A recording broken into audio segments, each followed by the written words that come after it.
What's up, everyone, and welcome back to Movie Raised.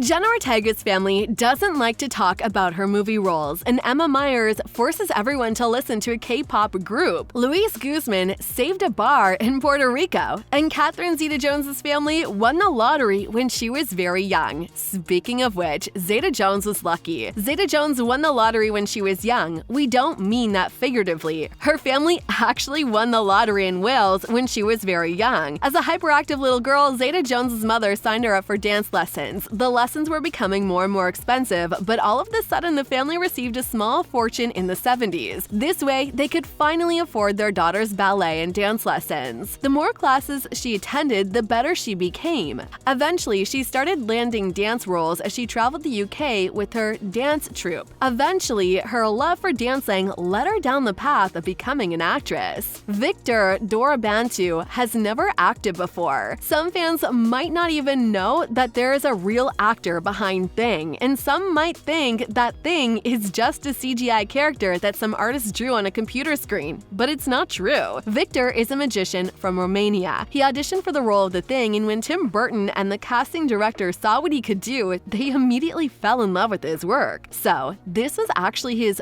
first acting gig. Luis Guzman saving bars. Jon Taffer and his popular TV show Bar Rescue travel to bars that are having trouble making ends meet, and they fix them. In season 6, they decided to dedicate a portion of the episodes in the season to Puerto Rico. This was done to help the community offset the devastating effects of Hurricane Maria. To do this, Jon Taffer got help from Luis Guzman. They went to Loíza, Puerto Rico, and they smashed that like button, just like you should do if you haven't done so already. But no, in all seriousness, they went there and saved a tavern. Not only did they help the owners of the small tavern, but they also helped the town's community center. Today, in 2013, that tavern is still open and works impeccably well. Jenna Ortega's parents are supportive but detached. It might sound like a weird combo to some, but to Jenna, it was what helped her stay grounded when she was reaching stardom. Her mother drove her to and from her auditions, sometimes 5 hours after working a full shift as a nurse. But when it came to Jenna's normal life, they didn't really care much about who she met or who she worked with. All they wanted to do was teach their daughter to be humble. In fact, the first time she felt like a success was when she came home from work and her parents asked her about some actor she worked with on the set. Zeta-Jones got every audition she wanted. Don't get us wrong, Catherine Zeta-Jones didn't have a magic wand that made every casting director instantly fall in love with their work. She had a different trick. After getting turned down once, she would do something so simple. Every actor will wish they would have thought of it themselves. Here's how Catherine explained the trick in an interview. I would queue up for auditions and then change my costume or put on a different leotard and audition again. It might take me 2 tries, but I always got the job. I figured out what they wanted, and just like that, she built her career as a successful actress. Hunter Duhannon is married. Hunter and Wednesday kissing was one of the highlights of the show. These two were cute together, and we immediately went on Instagram to check if the two were a thing in real life. However, to our surprise, Hunter is already taken. Not only that, but the actor's also married. We saw the wedding photos in June of 2022 when he shared photos of himself and his husband, Fielder, on social media.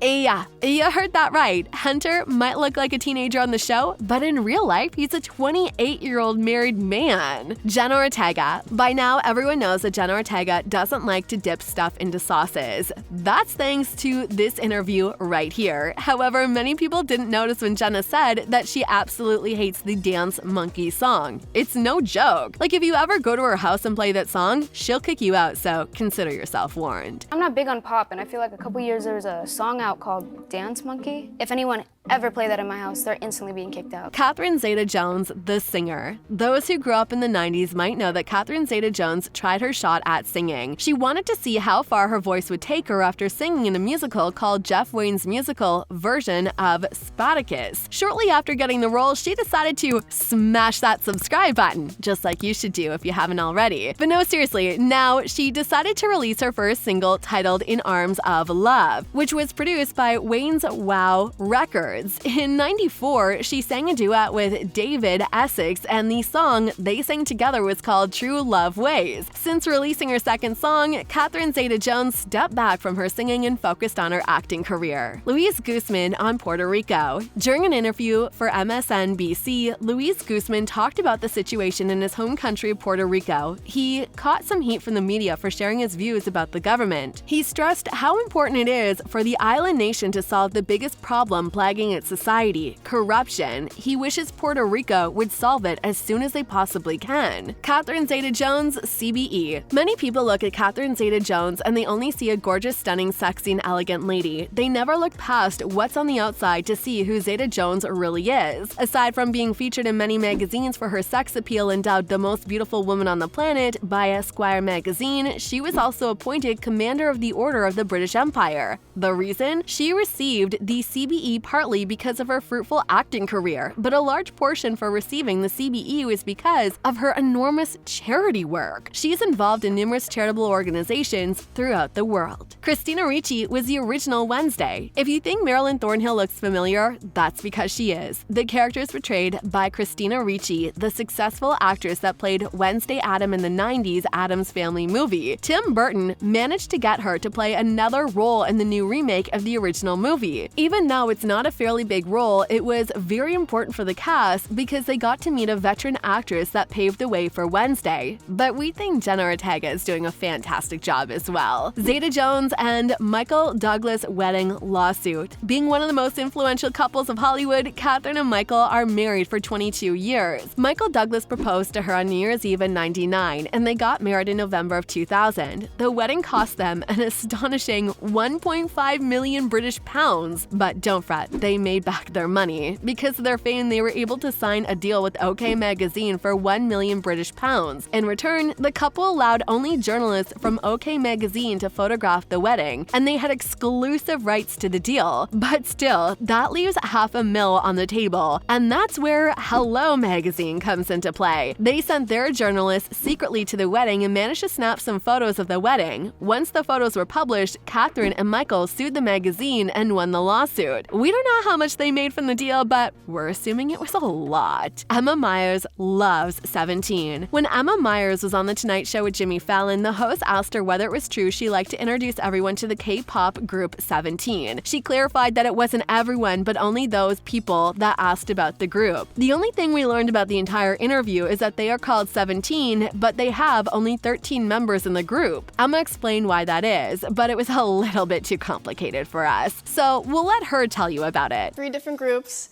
You have hip-hop, performance, and vocal. And then there's one team, so 13 plus 3 plus 1 is 17. We're still confused, so if you don't mind, just please explain it to us in the comments below. You'll love these videos next.